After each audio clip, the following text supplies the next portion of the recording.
Gustavo Lopetegui, bienvenido a Seúl Radio. Muchas gracias, Hernán. Muchas gracias por la invitación. Un gusto estar acá con vos. Escúchame, en 1984 te fuiste a vivir a España, a Barcelona. Sí. Cuando llegaste, ¿notaste que era un país más rico o era medio parejo con Buenos Aires? Mirá, siempre pienso en eso. Cuando yo me fui en el 84 me fui a vivir a Barcelona. Y me fui medio huyendo de Argentina, ¿no? Había hecho la colimba en el 83. Obviamente había vuelto a la democracia, terminé la colimba unos meses antes gracias a la amnistía de Alfonsín, pero estaba muy decepcionado, ¿no? Y me la había recibido, ganaba, no sé, $170 por mes, pero me fui a estudiar. Y la Barcelona que me recibió se parecía muchísimo a Buenos Aires. Los colectivos, la ropa de la gente, los coches, los edificios cómo estaban cuidados o descuidados, el nivel de vida de la gente se parecía un montón. Y a partir de ahí España despegó, entró a la Unión Europea en junio del 86, cuando yo terminé mi máster. Y cuando volví a Argentina en el 94, o sea 10 años después, me fui a Estados Unidos 2 años en el medio también, Argentina estaba muy parecida o peor. Pero en ese momento era uno de los tantos que pensamos que Argentina Había cambiado. podía cambiar, O que podía cambiar. o que empezaba a cambiar. Trabajaste muchos años en McKinsey, que es una consultora estratégica, y en los últimos años ha habido como muchas críticas a las consultoras, especialmente a McKinsey, como que por ahí no agregan tanto valor, sobre todo cuando trabajan en el sector público. ¿Cuál es tu experiencia? Sí, yo creo que las críticas, hay muchas críticas, pero no sé si tanto por lo del sector público. Estas consultoras, cuando yo entré a McKinsey, creo que en el mundo éramos 600 consultores. Creo que hoy son 40.000, Claro. ¿viste? Era, en la oficina de Madrid que yo entré, éramos 24, ¿no? Entonces se convirtieron en otra cosa, ¿viste? En una fábrica de productos más homogéneos. Obviamente siguen contratando gente muy buena, porque, no sé, la oficina de China, no sé cuántos miles de consultores tiene, y siguen contratando gente muy buena, con lo cual el producto sigue siendo de calidad. Pero creo que es como todo, ¿viste? Cualquier cosa buena, si exagerás, termina pervirtiéndose. Y sí ha habido muchos casos de corrupción. Tuvieron un juicio enorme con el tema del fentanilo. McKinsey ayudó a una farmacéutica a hacer planes de marketing de cómo vender más drogas con prescripción. Y yo creo que determinados estándares se dejaron de respetar. Con respecto a lo público, yo fui uno de los que inició el trabajo en el sector público, pero cuando yo estaba no era norma. Además se resistía mucho. Y yo hice un trabajo para la Seguridad Social en España y después, fruto de eso, hicimos un trabajo acá en el ANSES, el año 95. ¿Cuántas computadoras tenía el ANSES en el 95 cuando llegaron? No, había estos cuartos que estaban en un subsuelo, que tenían temperatura más baja, que había computadoras gigantes. Nadie tenía una computadora en el escritorio, o muy pocos, ¿no? Y bueno, de las cosas que hicimos en esos años muy útiles fue la informatización de la seguridad social, ¿no? En general. En 2001 eres el presidente de Equi, una cadena de supermercados parecida a Día. La copié de Día. La copiaste de Día. Digo, a fin de 2001, disturbios en la calle. ¿Cuántos supermercados te saquearon? Teníamos 154 que habíamos construido con mucho sudor y esfuerzo durante 5 años. Nos saquearon 44 en 36 horas. Hasta que la policía bonaerense dijo, se nos acabaron las balas de goma. Ahora, y ahí se apagó, justo después que renuncia de la Rúa, en minutos te digo, Y yo estuve ahí en negociaciones con la bonaerense para evitar que nos saquen un depósito en Moreno con fiambres, que teníamos $1 millón en fiambres, y la policía no tenía bala de goma. Le dimos plata para que compren balas de goma y tiramos gases cuando vino la gente, y la mercadería no se afectó y la gente se fue. No nos saquearon el depósito, pero nos destruyeron.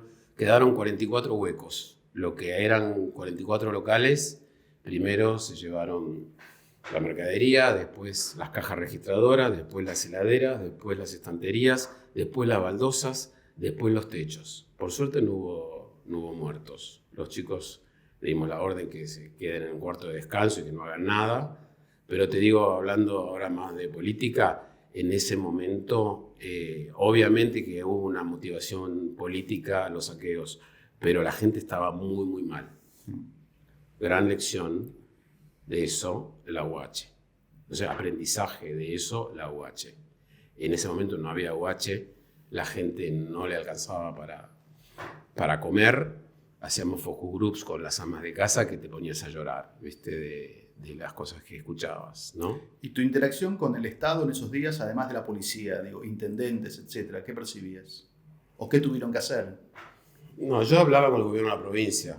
Juanjo Álvarez era el jefe de seguridad de Rucauf, ¿no?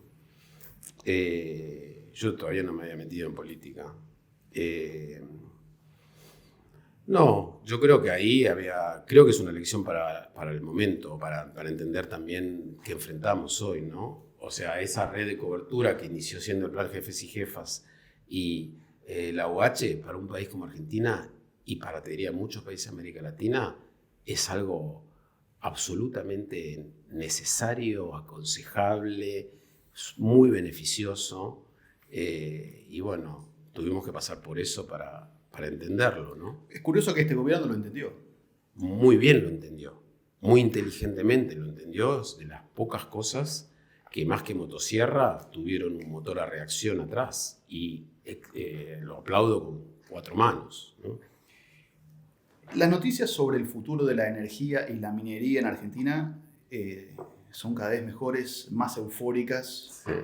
Pronto parece que va a exportar el sistema más que el campo en un par de años. ¿Estamos a tiempo de cagarla todavía, de que no ocurra? No, yo pienso que no. O sea, está todo, sobre todo energía, ¿no? Minería tuvo su época, pero está más atrás. Pero la energía, estamos creciendo gas y petróleo al 10% hace varios años, ya está la infraestructura hecha como para 2 o 3 años más de crecimiento y ya están los planes, es fenomenal.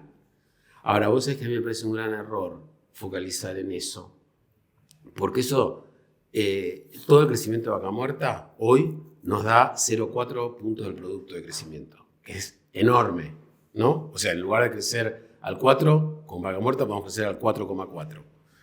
Pero es una parte muy pequeña, que además no genera empleo, genera un montón de dólares, pero no empleo, ¿no? Te permite tener energía barata para todo el resto de la economía, espectacular. Pero lo que hace falta para que eso se desarrolle y se siga desarrollando es lo mismo que hace falta para que se desarrolle todo lo demás. Entonces, me parece dañino el pensamiento que con la energía y la minería nos salvamos. Creo que es una ayuda en la transición que estamos viviendo y que vamos a vivir, que nos puede ayudar a financiar la transición, tanto por la inversión que viene como por los dólares que van a generar en exportaciones, pero empezar a hacer la suma de energía, minería, economía del conocimiento, me parece que vas por el lado equivocado si quieres entender los problemas de Argentina y cómo puede o no crecer o salir de su trampa. Y además no puede generar un efecto de achanchamiento en la política del futuro, digamos, teniendo las divisas mucho más fáciles. No, porque no va a ser así. No, quédate tranquilo que no va a alcanzar para eso. Relacionado con esto, siento que... Te digo una cosa. Sí. Entre el 91 y el 99, la producción de petróleo explotó y producíamos proporcionalmente bastante más que ahora. Claro. O sea que nuestros problemas son mucho más estructurales y no porque un sector tenga un enorme potencial y tengamos muy buenas empresas y conexión con el mundo y ahora estemos haciendo bien los deberes hace rato en el sector de energía, eso no quiere decir que va a cambiar el destino de la Argentina. Por eso, que va a ayudar seguro, mejor tenerlo que no tenerlo, ¿no?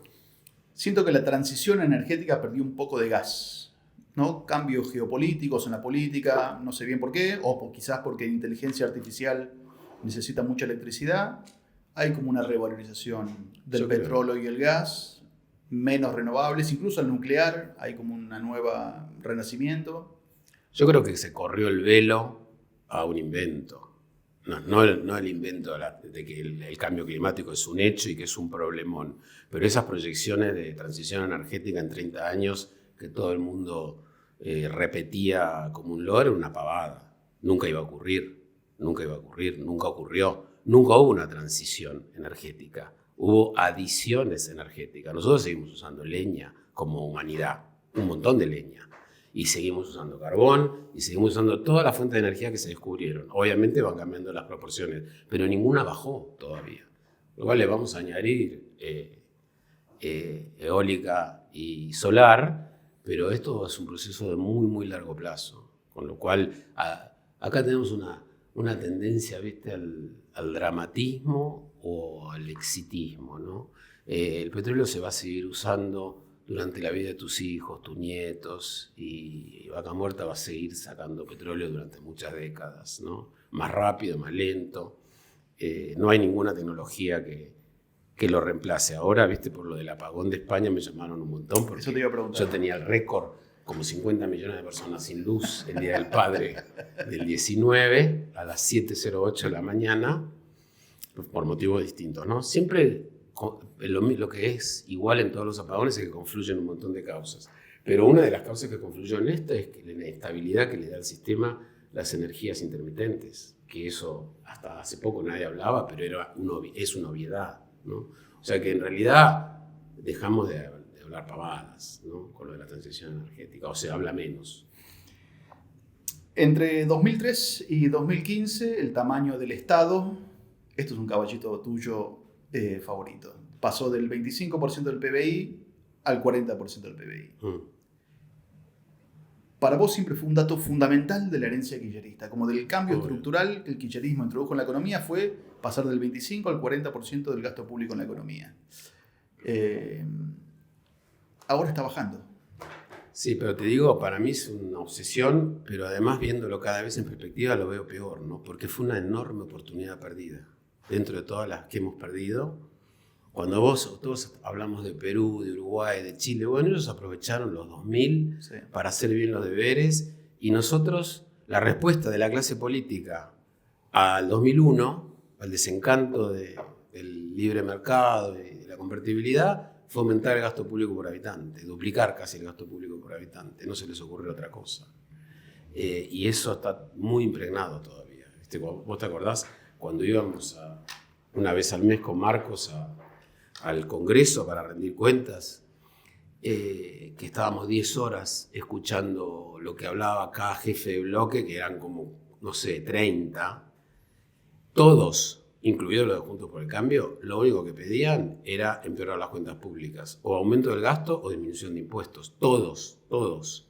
Yo salí de ahí, vos te acordás, y me sorprendía que los coches anduviesen por la calle, que los semáforos prendan y apaguen. Eso me dijiste en un auto volviendo a Casa Rosada, literal. Es que es así. Yo digo, con esto... Después de ver al Congreso 10 horas, me sorprende que los argentinos paren los semáforos. Claro, y que todo más o menos funcione, ¿viste? Porque... Y eso está muy... Ese es creo que uno de los grandes éxitos de este gobierno, ¿no? Igual, si vi bien las estadísticas el otro día, sigue dependiendo mucho del gobierno nacional, del Estado nacional. Las provincias y los municipios todavía les cuesta. Lo que pasa es que la composición, hay que, ¿viste?, entrar en detalle, la composición del gasto es muy distinta. Y el 70% del gasto provincial es personal. Y las provincias, ¿qué han hecho? Han bajado el gasto y licuando el salario. Y lo han hecho en una medida menor.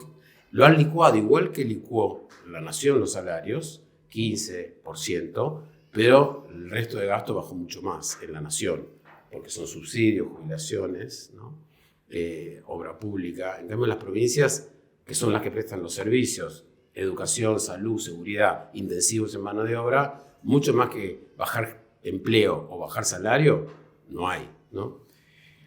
Uno de tus balances de la gestión de Cambiemos es que por ahí se sacó el cepo demasiado rápido, o se sacó el cepo cuando todavía no estaba solucionado la cuestión fiscal, ¿no? El déficit. Y parece ser una lección exacta que tomaron también Toto Caputo y Santi Bausili. Es como vos lo estás describiendo. O sea, el tema es que no podés ir a distinta velocidad en lo fiscal y en lo monetario cambiario. O vas a la misma entre los dos. Entonces, si lo fiscal tenía que ir lento, lo otro tenía que ir lento. Alguien puede discutir que lo fiscal vaya lento era un error. Ok, pero era lo que era. Y el presidente del Banco Central en ese momento sabía que lo fiscal era algo arduo y lento por todos los motivos que nosotros podemos argumentar y que a lo mejor fue un error, pero no importa, era lo que era. Entonces, si vos vas con la pierna izquierda a una velocidad y querés ir con la derecha a otra, te caes, ¿no? Gran error. Y decís, porque también muestra cierto pragmatismo por parte de este gobierno, que nosotros decíamos, los países serios no tienen cepo, lo sacamos. Ellos dijeron, con, no sé, más pragmatismo, decir, lo vamos a sacar cuando se pueda sacar. Yo creo, Hernán, que la experiencia es súper valiosa, la experiencia que ellos tuvieron en nuestro gobierno y que la estamos capitalizando como país en la inteligencia con la que están haciendo lo que están haciendo. Macri a veces dice que en 2018, en lugar de haber ido el FMI, quizás habría habido que poner el cepo. ¿Fue una posibilidad? Como ser una posibilidad era, pero a mí me parece que la suerte estaba echada. Nosotros terminamos el 2017, que yo estaba eufórico, para ver lo desubicado que uno puede estar, con 5 puntos de déficit de cuenta corriente y 5 puntos de déficit fiscal. Y habiendo ya endeudados durante 2 años para cubrir el déficit. Como decía en ese momento el secretario de Finanzas, game over, ¿no? Que me taladraba la cabeza con esa frase con la que yo tenía pesadillas, ¿no? Y fue game over. El actual ministro de Economía, decís. Exacto. Entonces, Toto tenía razón. Lo que pasa es que él nos reclamaba a nosotros, que teníamos, con razón, porque éramos los responsables, ¿no? De jefatura, de ir más rápido en lo fiscal. Entonces, yo creo que sí, a lo mejor con el cepo podríamos haber evitado el dólar barrilete que dice Hernán Lacunza. A lo mejor, puede ser. También tuvimos mala suerte, ¿no? Siempre la suerte sí, más bien. Está presente.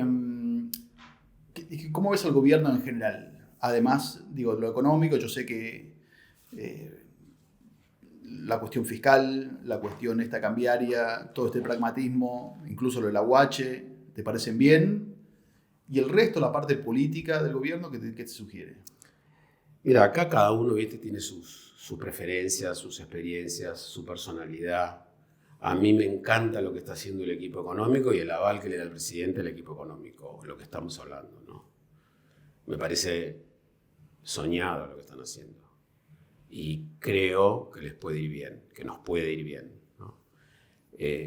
Como siempre, pueden haber un montón de circunstancias que lo empeoren, que lo mejoren, puedes tener más o menos mala suerte y hasta ahora cada desafío que han enfrentado han salido con éxito.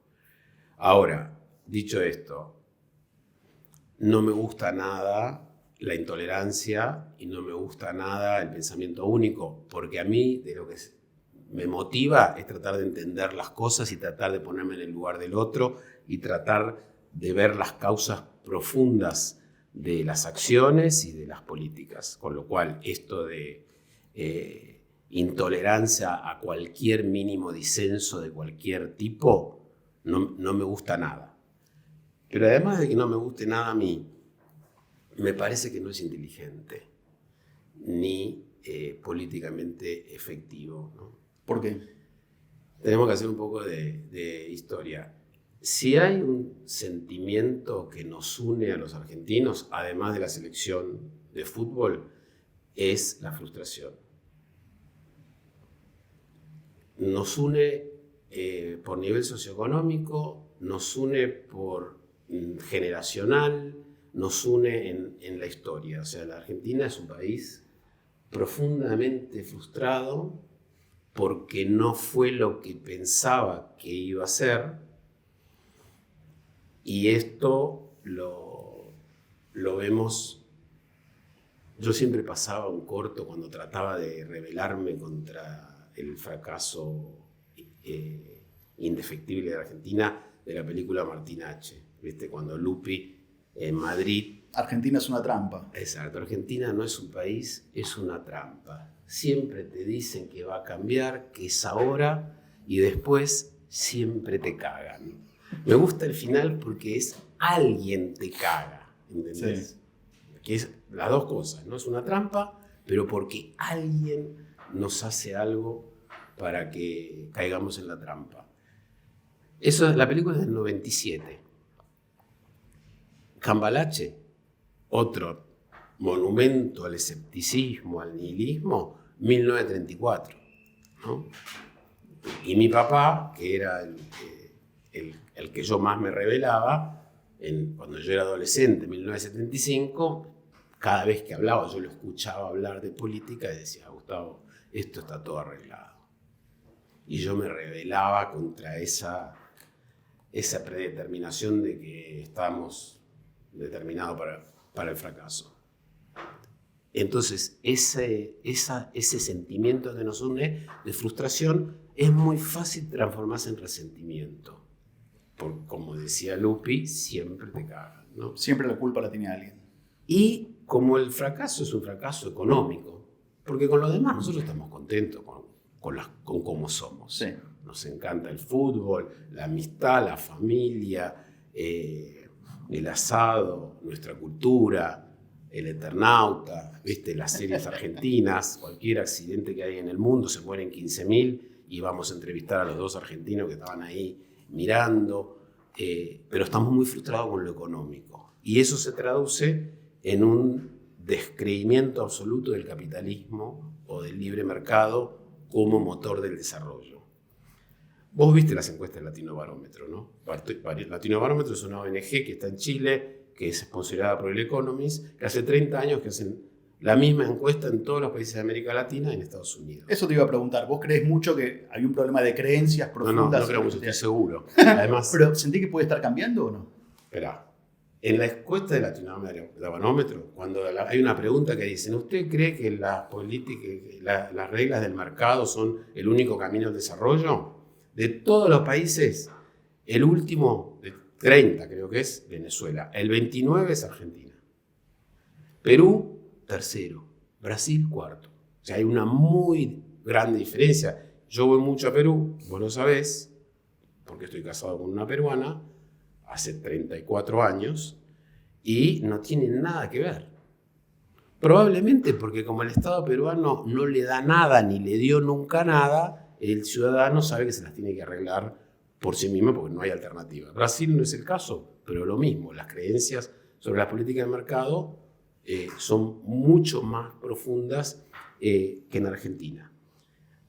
Entonces, para cambiar eso, vos tenés que convencer a un montón de argentinos de que el camino es el capitalismo, con todos los matices que le quieras poner al capitalismo, pero que ese es el camino.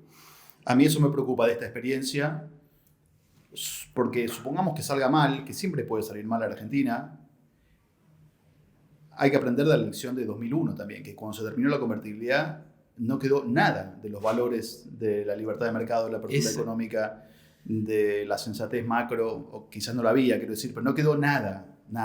Entonces, lo que no puede volver a pasar es que no quede nada. Por eso, esa es mi principal preocupación hoy, porque vos para convencer a esta, nunca va a ser unánime, pero para convencer al 60% de los argentinos de que el capitalismo es la salida, podés usar 2 cosas. Uno, como diría nuestro común amigo, el metro cuadrado, como decía Marcos Peña, el metro cuadrado, el bienestar material que la gente ve, y en el mientras tanto podés recrear esperanza. Pero para esa esperanza tenés que la gente vaya viendo cosas. Entonces, vos hablabas de la convertibilidad. En el año 97, Menem pierde las elecciones contra el Frepaso de medio término después de 7 años de crecimiento al 6% anual. Eso significa que en 7 años el producto subió 50%, pero no subió el empleo, no subieron los ingresos de las familias, aumentó la desigualdad. Y eso generó como una reafirmación del rechazo que termina en el desastre que no queda nada.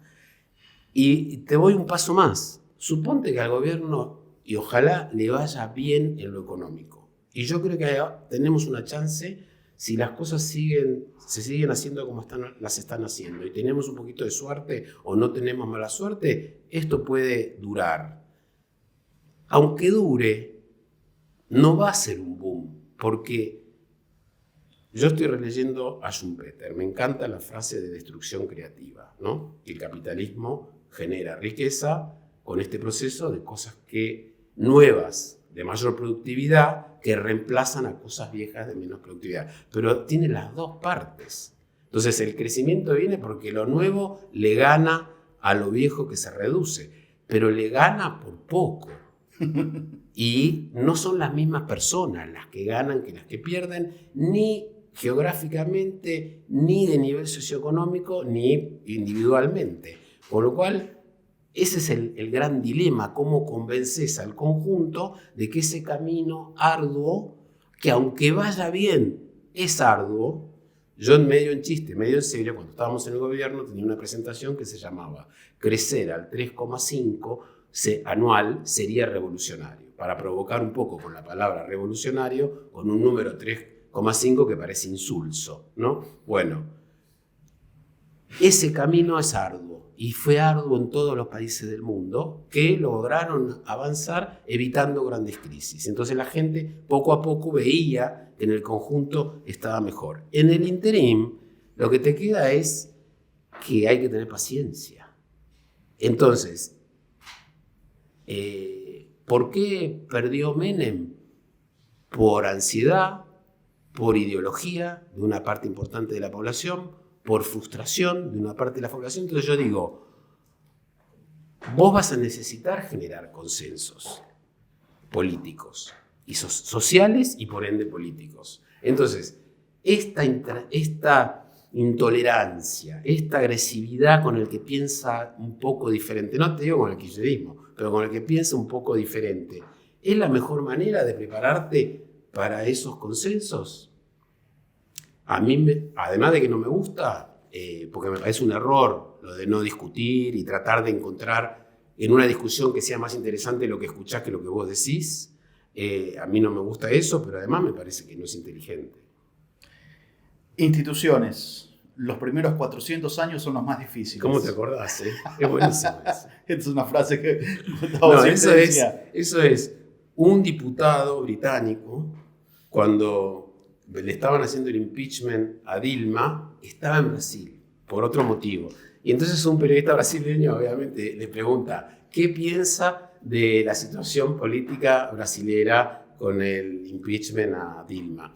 Y el diputado le dice, mire, yo no conozco mucho la realidad de la política brasilera, pero le puedo contar lo que nos pasó a nosotros y que en este tema del Estado de Derecho y la democracia, los primeros 400 años son los más difíciles.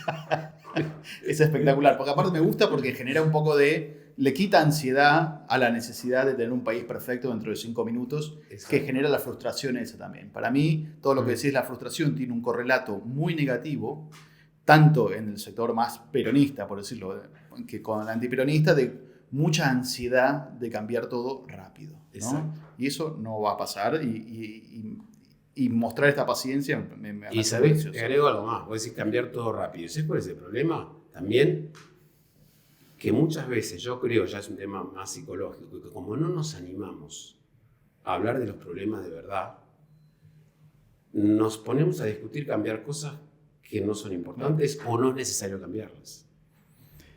Escúchame, trabajaste con Felipe Solá hace 20 años, antes de que el peronismo se volviera kirchnerista, digamos. ¿Qué chances ves de que pueda volver ese peronismo productivista, más o menos pragmático?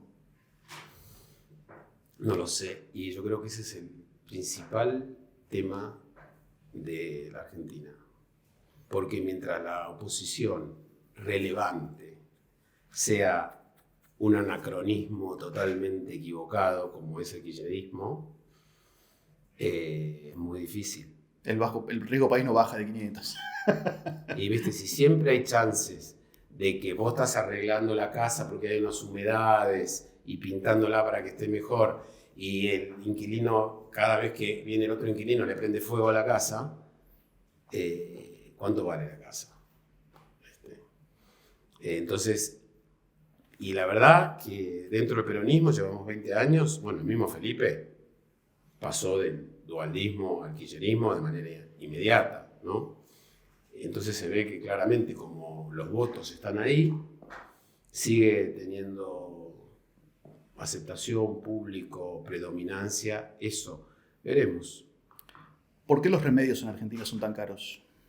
Bueno, porque hay problemas con la ley de patentes, problemas con la importación de drogas, problemas regulatorios que sería buenísimo que en este afán de desregulación los ataquemos al mismo tiempo que los de Tierra del Fuego. Los dos más graves, bueno, le sumamos los textiles, ¿no? La ropa y los textiles, pero Tierra del Fuego, textiles, ropa y medicamentos, eso es una reforma estructural. O sea, falta competencia. Sí. Apertura. Apertura. Y competencia. Tierra del Fuego y textiles son más famosos en la conversación. Medicamentos Sí. habla menos. Sí. Han hecho un muy buen trabajo. Vos tuviste mucho que ver con ese sector cuando trabajaste en el PAMI. Cambiaste mucho la manera de comprar medicamentos del PAMI, lograste ahorros importantes para el Estado. Eso se volvió atrás en los años de Alberto Fernández. ¿Sabés si sigue así? ¿Cómo sigue ahora? No sabés. No lo tengo el detalle, pero me parece que sigue igual. El PAMI compra el 40% de los medicamentos del país. Y el PAMI había delegado la relación con los proveedores en los proveedores.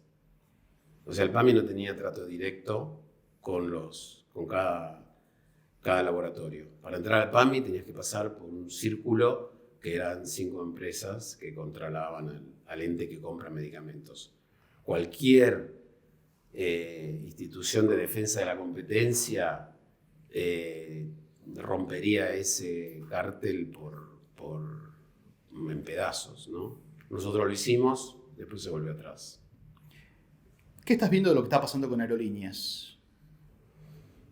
Con aerolíneas están restringiéndole los fondos que le dan.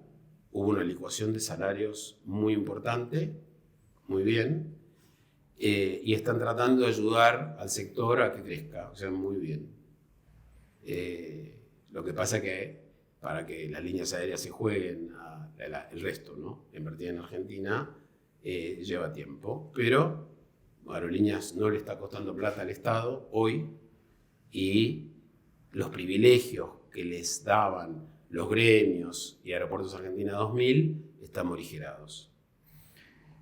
Se habla mucho de las grandes reformas estructurales en Argentina, ¿no? La laboral, la tributaria, la previsional. Vos sos un poco escéptico de eso. ¿Por qué?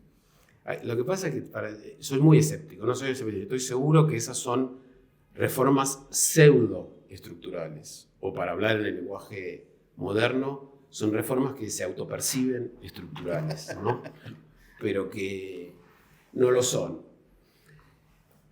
Si querés vamos un poquito en detalle, porque no puedo. Yo hace 25 años que estudio esto, me da mucha rabia cuando escucho las cosas que escucho. ¿Pero en qué sentido, por ejemplo? La reforma laboral, facilitar el despido y la contratación, ¿no te parece importante? Esa, si querés, de las tres, es la que por ahí creo que tiene más urgencia, pero fundamentalmente la reforma laboral es las reglas para contratar y despedir, las reglas para los periodos de prueba y los juicios, ¿no? Eso es lo que se habla en general. Yo te digo, sí, puede ser que eso sea importante, pero también tener los convenios colectivos por sector de actividad, que a mí, en mi experiencia como empresario, en las líneas aéreas, en el sector lácteo, en los supermercados, me afectaba mucho más la regla del convenio colectivo.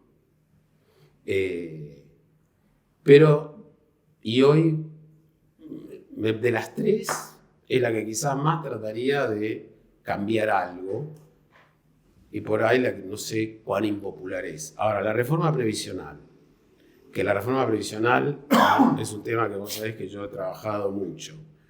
En pocas palabras, los que saben de esto es edad de jubilación, proporcionalidad de la jubilación con el aporte y regímenes especiales. Todo eso es muy importante, pero no es urgente.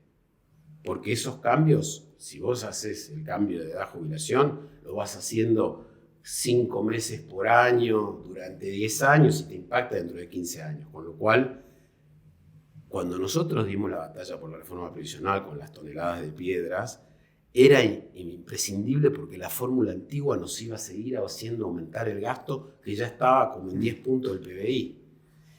Hoy el gasto, fruto de lo que ha hecho de la licuación previa con el gobierno de Alberto y el cambio de fórmula, está en 6,5 puntos, ¿no? Y hoy la fórmula no te lo aumenta, te lo aumenta muy marginalmente, aunque siga bajando la inflación. Con lo cual, desde ese apremio fiscal que nosotros teníamos, hoy no está. Obviamente que es deseable esa reforma previsional, pero yo no la pondría sobre la mesa. ¿Por qué? Porque estoy pensando en el consenso social que te necesitas para seguir avanzando. Y la otra, la que es más ridícula de todos, y que la que se habla más y más equivocada, es la tributaria. ¿En qué sentido? ¿No te parece que hay que bajar impuestos? Bueno, eso es muy distinto. No es que hay que bajar impuestos. Vos lo que estás diciendo ahí, el problema es la presión tributaria es alta. Sí. Fundamentalmente, la presión tributaria es alta por el nivel de evasión que hay. Porque el que paga, y el principal problema que te trae es el agravio comparativo del que paga contra el que no paga. Yo cuando tenía los supermercados que vos dijiste, mi principal problema era el chino que no pagaba impuestos de la esquina. Ahora con mi fábrica de quesos de mozzarella, el problema es lo que compran leche en negro, las pymes que compran leche en negro para vender queso en negro a todas las cadenas de pizzería de la Argentina, ¿no? Es el agravio comparativo para el que quiere invertir y quiere pagar los impuestos, ¿no? Entonces, ¿cómo tenés que luchar contra la evasión y bajar alícuotas? Pero si vamos a la estructura tributaria, primer gran malentendido que hay es esto de que si las provincias recaudasen sus impuestos, gastarían menos, ¿no? Lo has escuchado 1000 veces.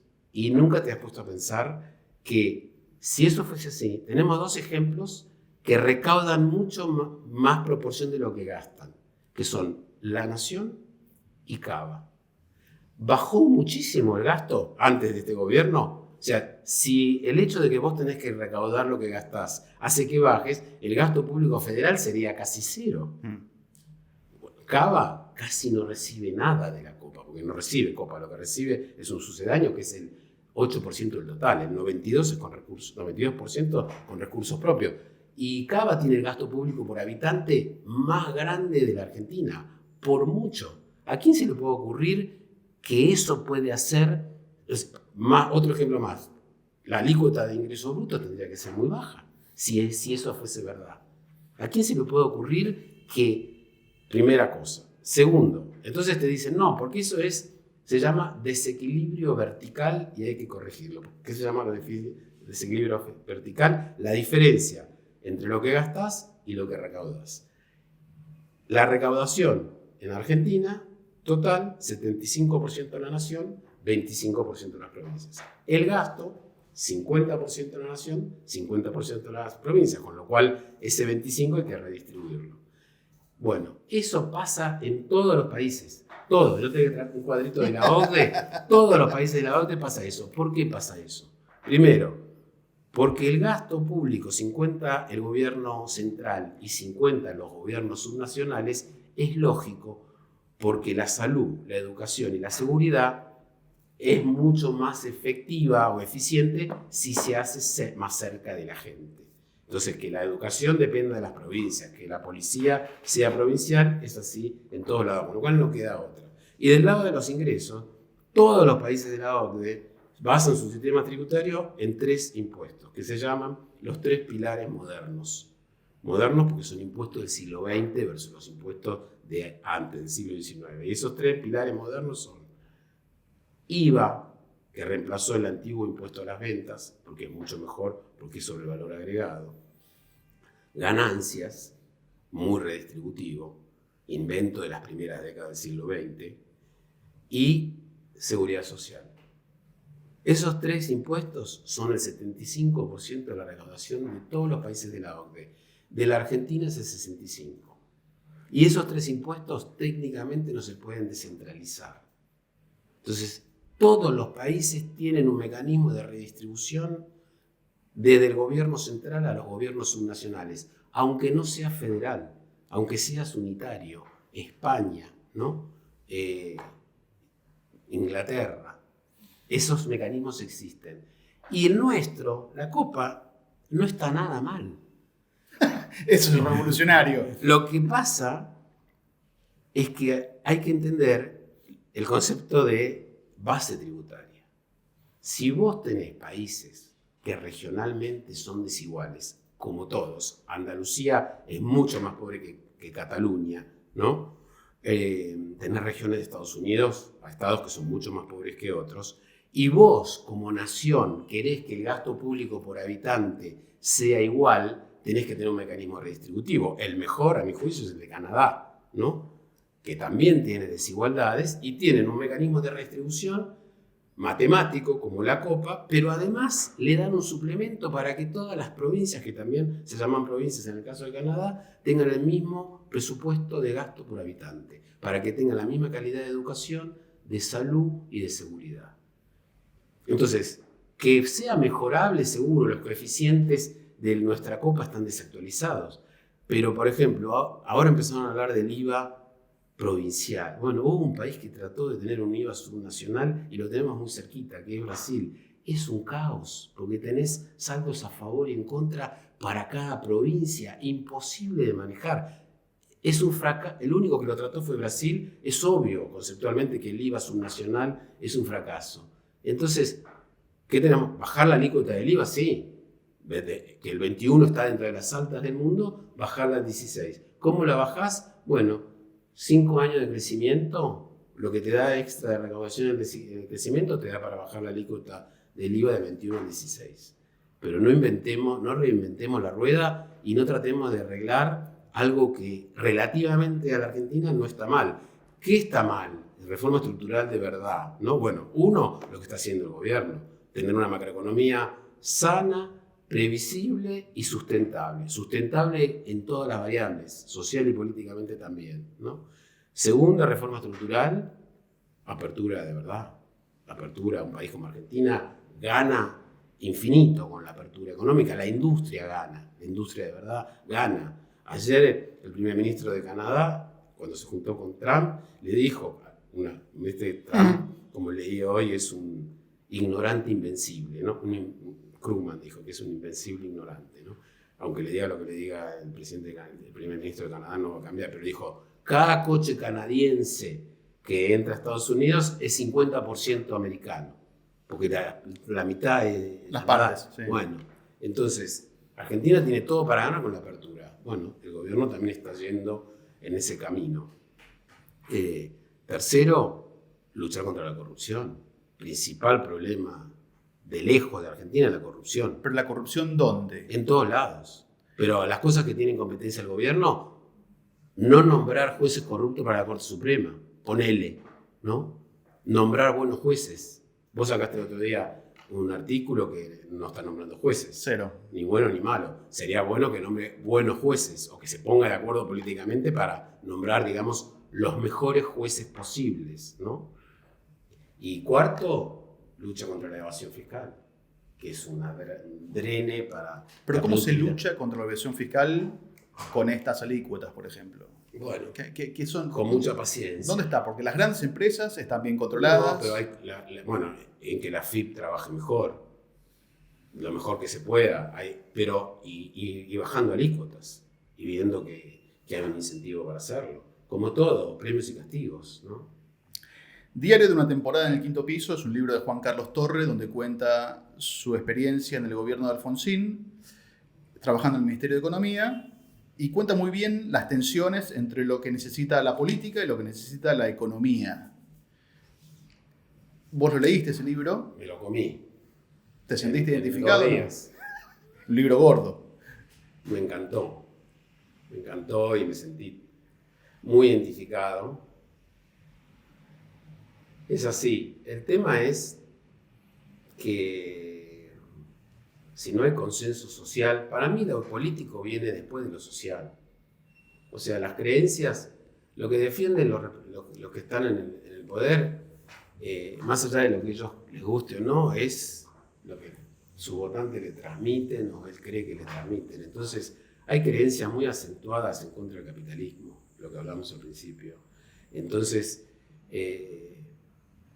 a lo mejor, viste, en este momento en particular, hay una oportunidad fruto de la crisis que terminó siendo el gobierno de Alberto, ¿no? Y que eso, fracaso tras fracaso tras fracaso, vos me preguntaste hace un rato, cambió, ¿no?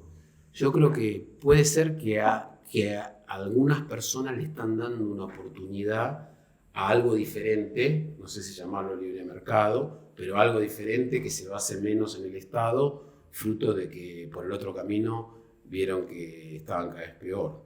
Puede ser. Eso se puede desmentir o reafirmar, depende cómo sigan las cosas. ¿Cuál es tu experiencia con empresarios ejecutivos argentinos en estos años de participación en el mundo privado y en el público sobre jugar cumpliendo las reglas o querer competir o no querer competir o querer crecer o no querer crecer? Yo te diría 2 cosas. Primero, que los empresarios se mueven por su cuenta de resultados y por sus expectativas de ganancia, por eso son empresarios. Y está bien que así sea, si no, no cumpliría su rol. Y el que les tiene que poner las reglas es el Estado, no las reglas macro, ¿no?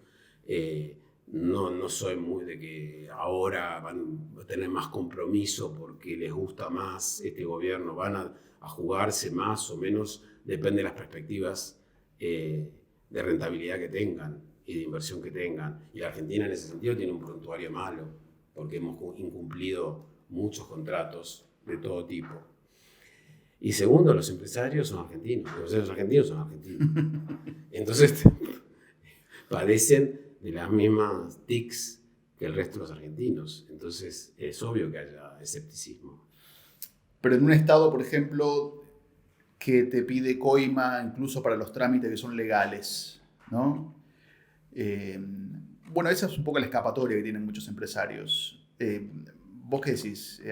¿Hay que jugar las reglas que te propone el sistema o hay que intentar ser un pionero? Que cada uno, viste, tiene sus creencias, sus valores, y hay algunos que les gusta moverse en ese ámbito y otros no. Y me parece que eso es un tema más personal, como es en todo el mundo, ¿no? Pero creo que lo que nos faltó acá, fruto del fracaso económico, es que hacer las cosas bien te pueden dar rentabilidad en un entorno normal, sin tener que recurrir a coimas o a incumplir las reglas. Es un tema más macro, te diría. Muchos dicen que la era neoliberal que empezó, digamos, en 1990 se está terminando. ¿Te parece que es así? Yo creo que está mutando, como siempre. El capitalismo sobrevive al embate del comunismo adaptándose de distintas maneras, creando el estado de bienestar, con políticas más redistributivas. Y bueno, me parece que los 90 fueron un poco ingenuos en que era el fin de la historia, ¿no? Y por otro lado hay algo que ha irrumpido que nadie termina de entender bien. Yo al inicio de los 90 estaba en Washington en el think tank de McKinsey sobre estudios macroeconómicos y era una verdad irrefutable que China iba a crecer hasta determinado nivel con el sistema de partido único y que después iba a tener que reformar su sistema político porque no iba a poder seguir avanzando en la escalera tecnológica. Bueno, si algo ha ido al revés, es eso. Y en los últimos 10 años todavía China ha revertido más hacia un sistema más autoritario y una innovación tecnológica que hoy Occidente está copiando cosas de China, con lo cual ese paradigma claramente era un paradigma muy centrado en el pensamiento occidental. Y Y eso se ha roto, ¿no? Y bueno, el liberalismo me parece que se va a adaptar a esa realidad y a esta bipolaridad y de que no todo es tan cartesiano como creían que era al inicio de los 90, como creíamos que era. No, también, pero están ganando elecciones en muchos países, incluida Argentina, candidatos como menos racionales, más emocionales. Sí, ganando elecciones pocos, ¿eh? O sea, siendo gobierno, pocos. Sí, con mayor representación parlamentaria. Pero Bolsonaro perdió. Trump perdió. Trump perdió. Después ganó. No sé qué otro gobierno hay. El de Hungría, ponele si lo querés. Sí. Pero el de Italia no es necesario ponerlo en ese lugar, digamos, ¿no? No, nada que ver. El de Italia es el peronismo que nos gustaría tener a nosotros, ¿viste? Te considero un tecnócrata en el mejor sentido de la palabra posible. ¿Pensás por todo esto que pasó de moda un poco la tecnocracia? En el sentido de decir, hay un problema, metámosle cabeza, tratemos de solucionarlo. No, eso no lo creo. ¿A vos no te parece tecnócrata el equipo económico que hay hoy? Sin dudas, pero me parece que por eso ahí hay como dos almas en el gobierno de Milei. Como en todos los gobiernos. Puede ser.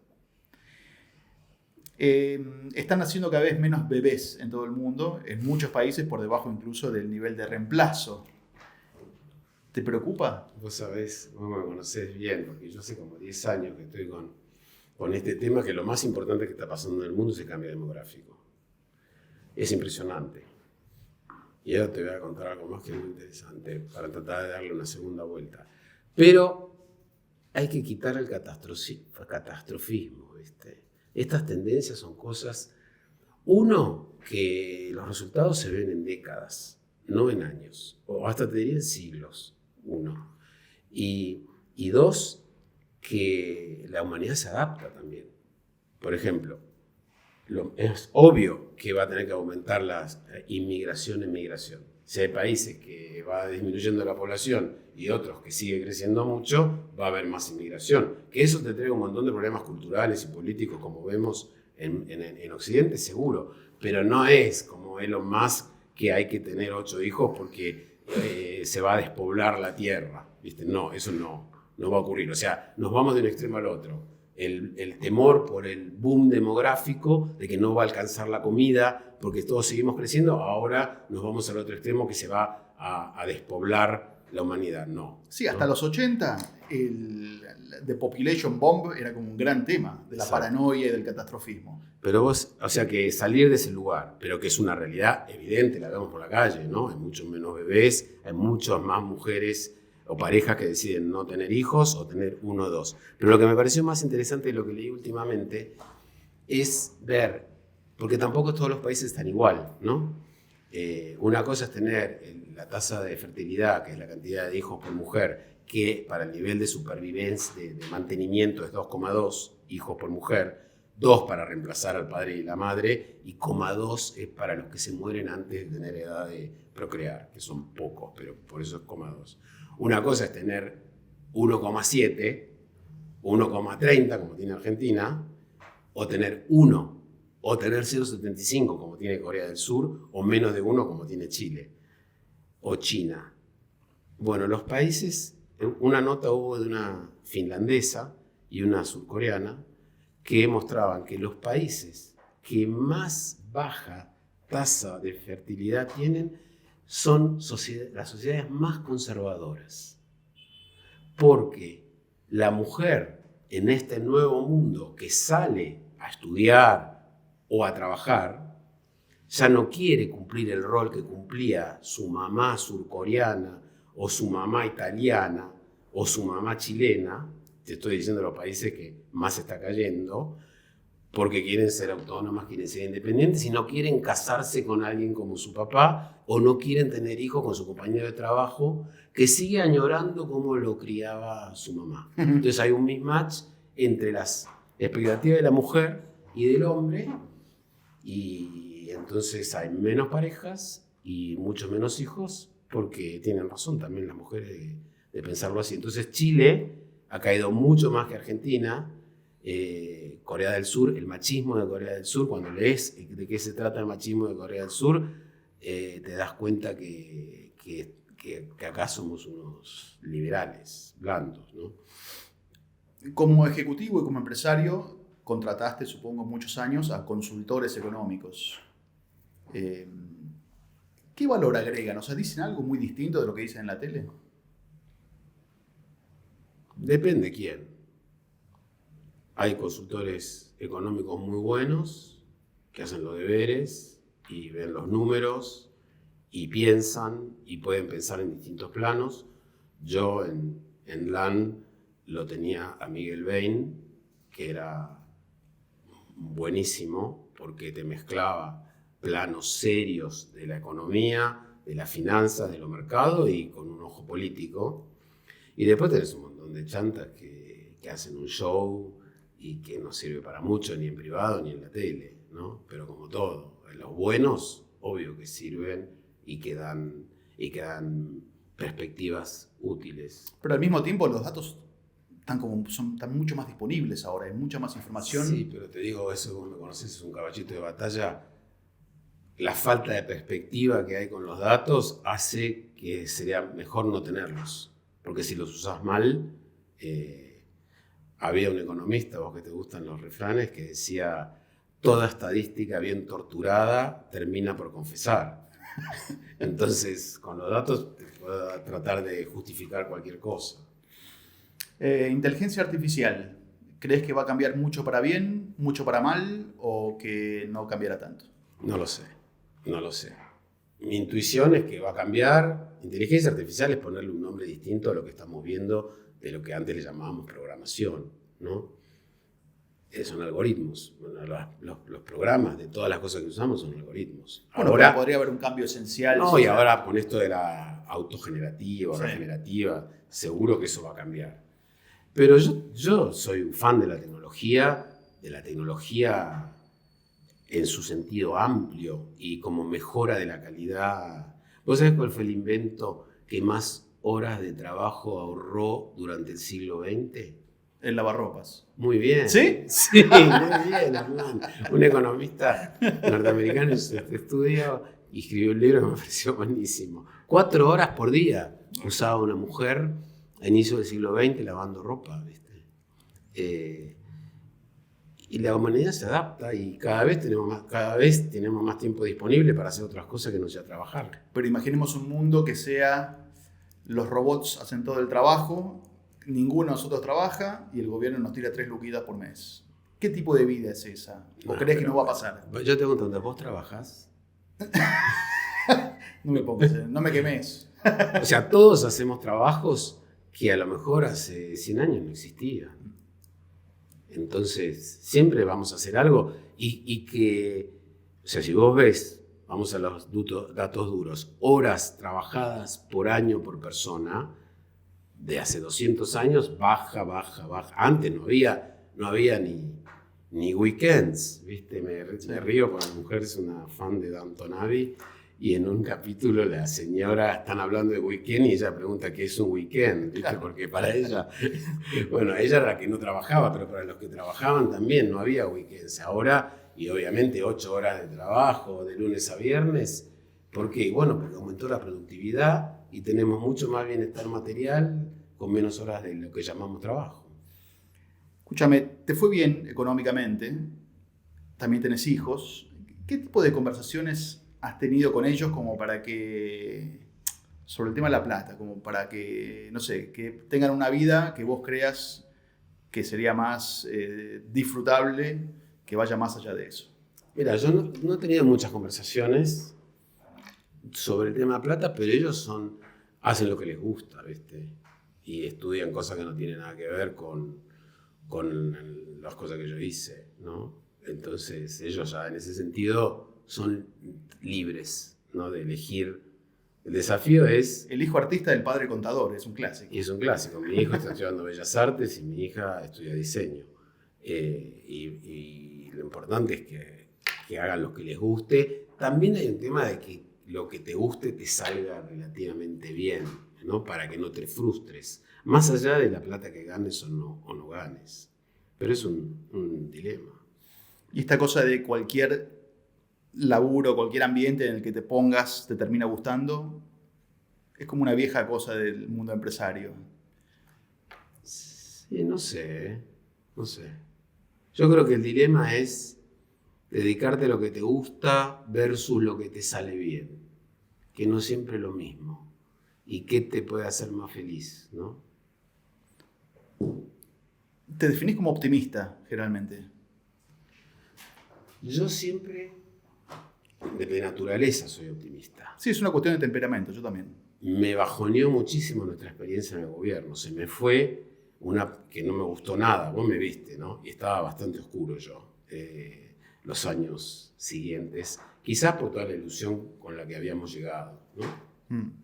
En gran parte ingenua, ¿no? También por las dificultades de lo que es cambiar la Argentina o por el entorno que nos tocó enfrentar o por los errores que cometimos.